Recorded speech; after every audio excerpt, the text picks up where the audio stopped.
And this happens daily in America. Right. I don't even want to. I don't even have a bad joke for that. It's a good racket to get into, and I'm going to look into it. That's what's getting me looking into this stuff. Is I want to know how I get into this because it's victimless, really. It's all covered by insurance. Yeah. And you can now hold people hostage without actually taking anything physically, and get money. Like no one would pay you $600,000 for a kid. Fucking pound on a new kid in no time. But all the city's secret information, that's big bucks. There was another $400,000 one. I didn't keep track of any of this stuff because it wasn't really for the show. I was trying to figure out how to unlock stolen phones, which is easy, easy. Anybody's got a locked phone, ericandgord.com. I'll hook you up. I now know how to do that. Even iPhones. Easy. So easy. No. Oh my god. Ridiculous how easy it is. I've always wanted to know. You could have a good little side business just unlocking phones around here. And I'm not going to do that, police, so just don't even think about looking because you won't find me doing that. No. And I won't touch Google's stuff. Wink, wink. Wink, wink, nudge, nudge. No, I was looking for coding and stuff because I'm trying to get into that, and I just found that hacking stuff really interesting. I think it's criminals fascinate me in how ingenious they are. Everybody knows I'm a big proponent of the law. I don't agree with breaking the law, but I just the genius of these people. They're always 2 steps ahead of the cops. Like yeah, that's very true. You always see those movies where like the cops hire the bad guys to solve the crime for them. I don't know why that just doesn't happen every day. It makes so much more sense. They're so much smarter than us. These guys just... That's why, though, because of the fact that they are so much more advanced, they make the rest of the government and everyone else look stupid. Therefore, they can't hire them. Yeah, I guess so. And the dark web, they're all there.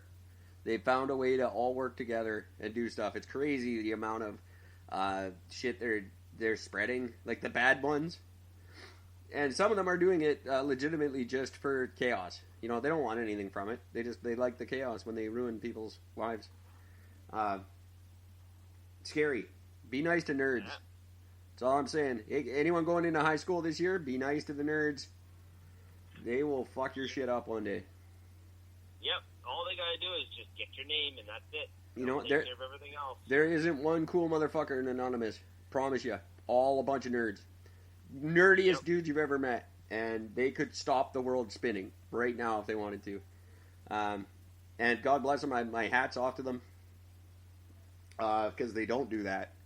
They show an incredible amount of restraint in letting us all live every day. I just don't see why they do that. I don't understand that concept. I don't think they should. I think they just stand up and do a lot of stuff. Oh yeah, I wish they'd be a little more proactive. I think the problem is dissension among the ranks. They don't trust themselves. They're so paranoid they don't trust each other. Well, that's just fucked up. I don't know. If you can't trust your own organization, then what's the fuck the point of having the organization to begin with? Well, that's the thing, because they are so purist. They are a truly anonymous organization. They don't even know who they are. Like, it's not like they had a meeting. You don't have a membership card.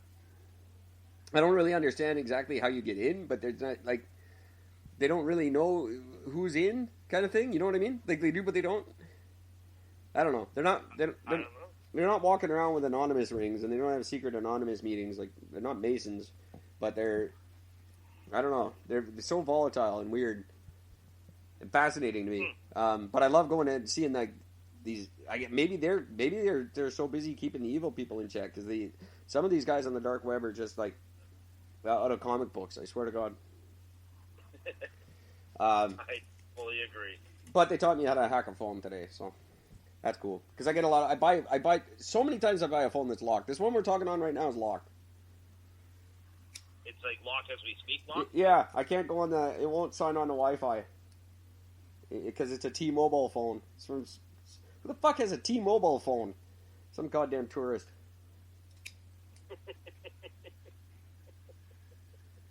Come up. If you're going to come to Canada, please bring a Canadian phone with you, because when someone steals it and sells it to me, I want it to work. Yeah, have some respect for where you are.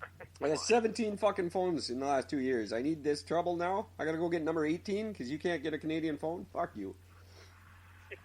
Bastard. How dare you? Things are going to change when Gordon and I win. We haven't been pushing that enough lately either. We gave up on that too soon. I know I've just been babbling like an idiot for 2 days. I'll get it together, I swear to God, but I'm so angry. But we gotta spoil our votes. We gotta send a message to these guys. Guys, let's rally together. A good portion of us have to not vote. Let's have the lowest voter turnout in history to send a message to these two freaks. Or if you can't get behind voting for Eric and Gord, which I kind of understand because you don't know us real well yet, vote green. Just vote green. Yeah. I don't know. Is May right? Is it Elizabeth May this year? Do you know? I don't know. I don't know. Still waiting to find out. But I hope it's Elizabeth May. I like her. She's a charismatic lady. She'll do a good job. Not as prime minister, I don't think, but she'll do a good job as leading that party. She always has, and she does it well with a bit of a sense of humor too. But very, very smart lady, and she's good shit. So if you can't vote Eric and Gord, which I highly suggest you do, because your problems change overnight. We're all rich on October 22nd. If you vote Eric and Gord October 21st, this country would never be the same. It would be amazing. It would be so great what we could do.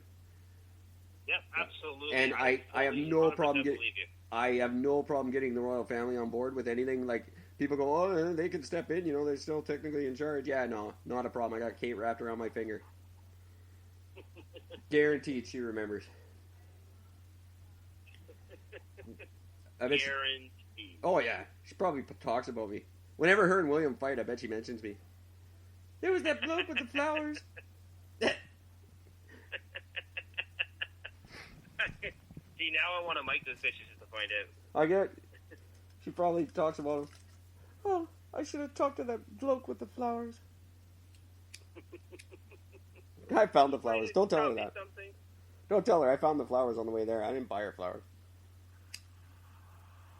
I won't say a word. I swear.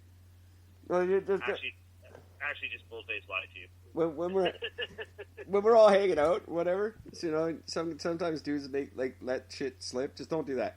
Don't ever talk to your buddies' wives alone. That should be illegal. Yeah, because they'll find a way to get these fucking things out of you. Yeah, I'm sure she remembers me. I stood there all fucking day for them. But they were late, too. Selfish bastards. It was a shitty day. It was all rainy and gross. And I showed up. I was in the front row for like 3 hours. I was the only one there. And then I went for a cigarette, and I came back, and there was 90,000 people. Because you weren't allowed to smoke. You weren't allowed to smoke. It's outdoors, but you still can't smoke because whatever, it's a gathering or something. I don't know. So I decided to go outside this velvet rope for a cigarette. And while I was out there, 90,000 people snuck in front of me. I'm like, what the fuck? I was the first one in the line. I was the only one here. It was really annoying. I had to fight to get up to the front while their plane came in, and they just sat there for like 20 minutes. They didn't get off.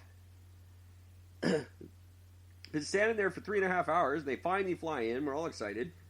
And then they just sit there. And it's not like a big plane. Like, they're bored. It was like one of those little fucking taxi planes that go to the island and back. Oh, really? It's like, what the hell is taking you 20 minutes to get off? They're probably fighting about me.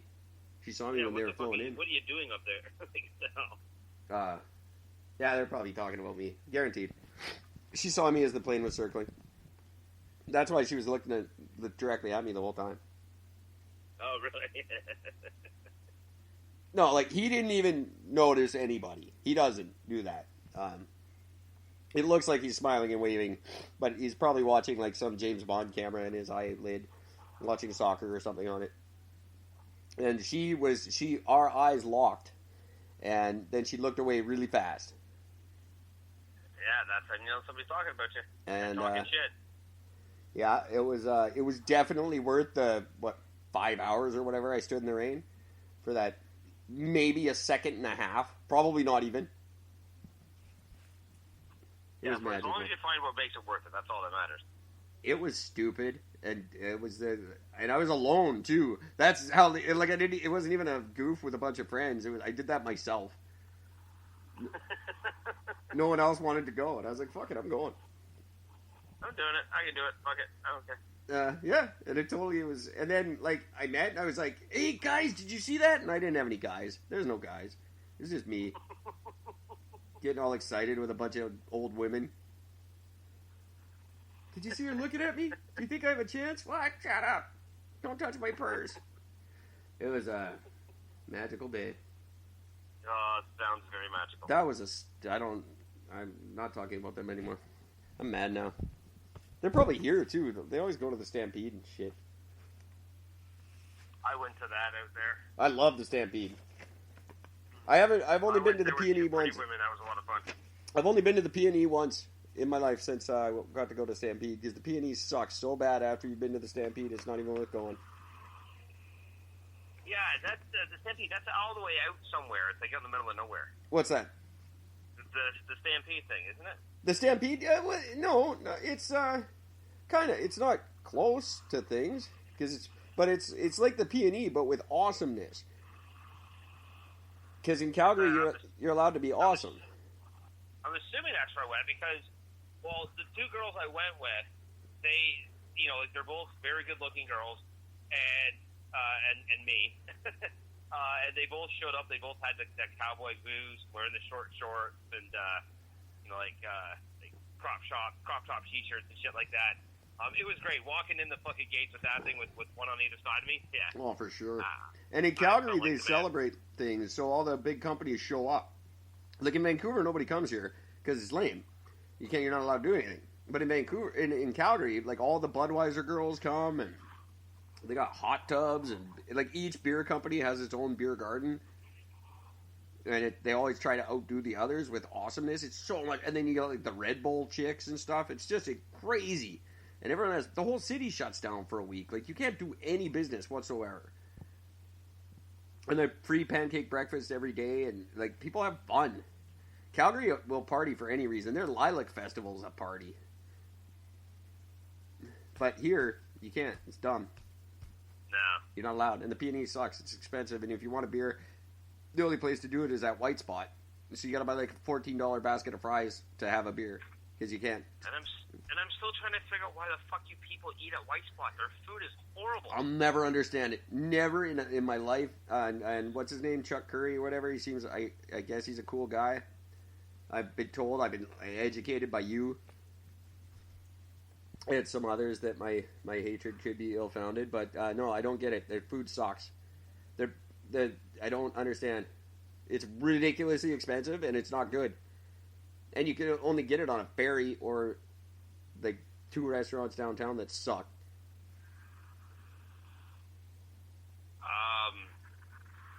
Yeah. It's really overpriced. But I get them back, and I'll just admit this because they're not listening. Hey, Chuck, if you're listening, I'm sorry, buddy. I paid with counterfeit money one time there.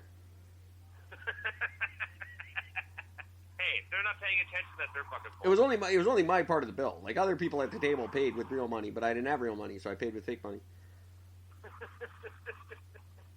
That's true. I only went to that thing I went strictly for the fucking barbecue food. Hey, Sean, if you're listening, my brother Sean, greatest guy on earth, that was when I took you there. Just so you know. Full disclosure. When you came to visit. You paid with real money, jackass. I didn't. When you came to visit, we went to White Spot. Yeah. That was that. Fucking White Spot. I went to 3 different White Spot restaurants while I was in BC, and each one, I swear to God, just got fucking shittier than the last. That one you went Lonsdale. Let me guess. Lonsdale, Park and Tilford. The best one.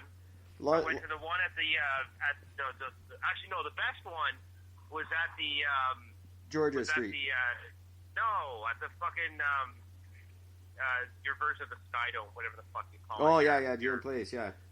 Yeah, that's the one I mean. The one down there. Yeah, the stadium one. Yeah, those are the 3. You went Lonsdale. I bet you went Park and Tilford. Down on in the other one in North End. Park and Tilford, and that was an ultimate disappointment. And then you went to the one by the stadium. That's the only 3 anybody ever goes to. There's those 3. That's it. So I hit all 3. You hit that's the trifecta. And then you get all the ferries serve their crappy burgers. And oh my god, that's right. I had one on the ferry too. Yeah, all the ferries serve that shit, and it takes 45 minutes to get them, and the ride to